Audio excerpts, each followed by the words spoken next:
Good morning. It's Mark Platt, immigration editor of the San Diego Union-Tribune. With me, Christina Davis, who has been following the family separation legal case in Judge Sabra. There he is, back of us, in court, and you've been basically almost been living in the courts, I suppose. But anyway, we have another week, another big week, and a couple things are happening, something today, something Friday. Why don't you catch us up? Right. So, as we know, a few weeks ago, the month deadline passed to reunite all these families. Right. I guess it's not all of them. It's the families that they could reunite quickly. Right. But that doesn't mean the case is over. There's still all these loose ends that are being tied up and different issues that are being litigated. There's still a lot of families that need to be reunited. There's about 400 parents, children who have parents who have been deported without them. Right. So that's all going on in the background. Today in court, they're going to be talking about this issue of how quickly they can deport these families who have been reunited. Right. And Judge Sabra has allowed for a temporary injunction, preliminary injunction, that basically is saying that these families right now can have a little more time to consult with each other, figure out their asylum case, their immigration case, should they leave their child behind to pursue separate asylum claims, should they all get deported as a family, and so he's deciding on that aspect right now. But then kind of a wrinkle got thrown in last week, where a separate lawsuit was filed in Washington, D.C., basically about that same exact issue, basically saying that you shouldn't deport these families right away. You should give them more time because basically when the Trump administration separated these families at the border, it kind of interrupted this asylum process. And a lot of times the parents who wanted to seek asylum went into that process and sought asylum and got court hearings, but the children didn't.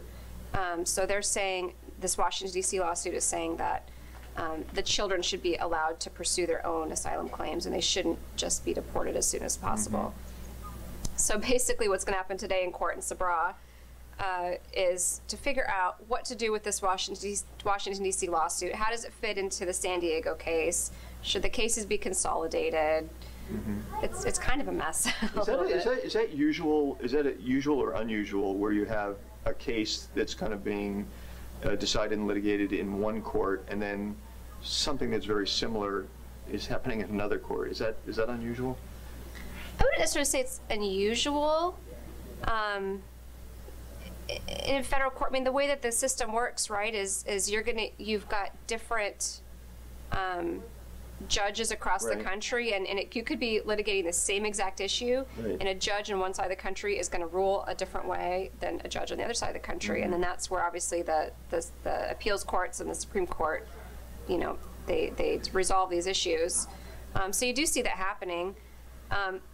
Sometimes it can be really litigated to consolidate cases like this, like the attorneys or one side's really fighting for it.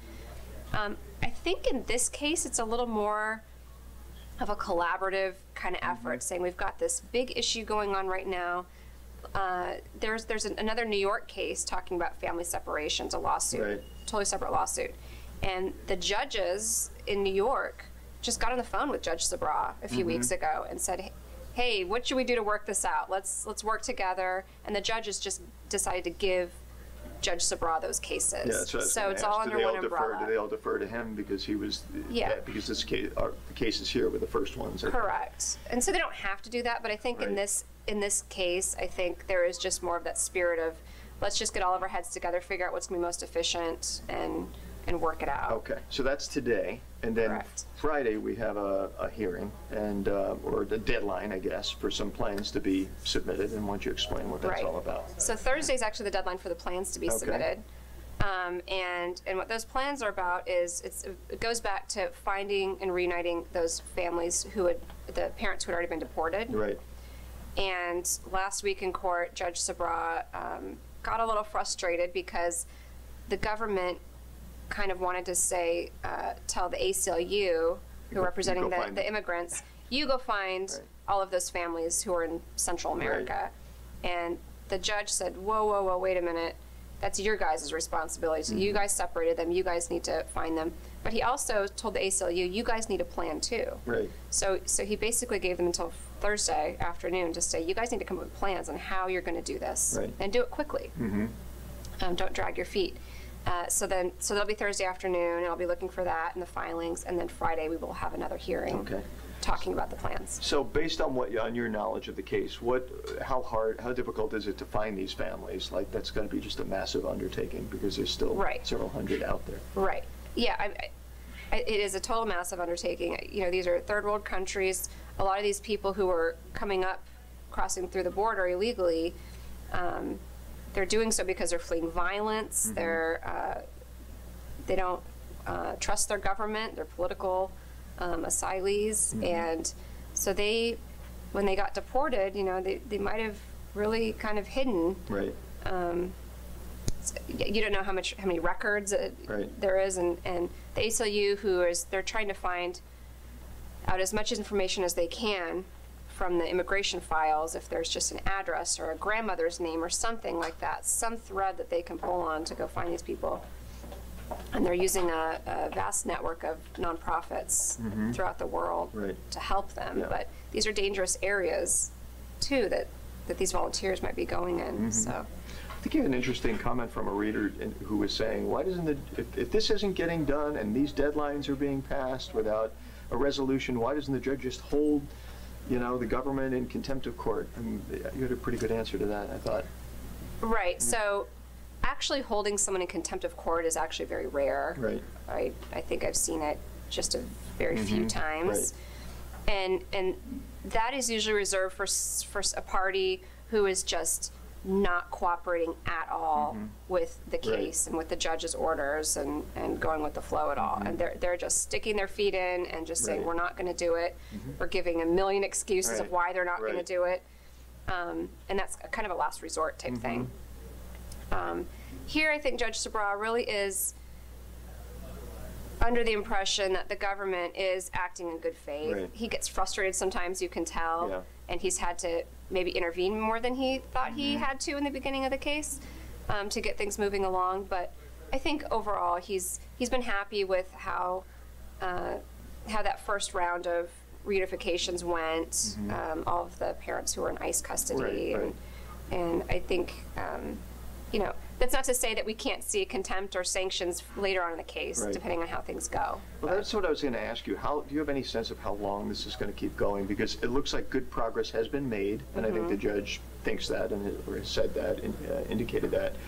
But, you know, at some point, you know, how long will it ultimately take for all these? And in some cases, the deported parents, they don't really want. They want their kids to have a life in the U.S. and they really don't want to be reunited, right? They voluntarily left, knowing that their child was in the United States, and they were okay with that. Those kids are probably with family members in the United States.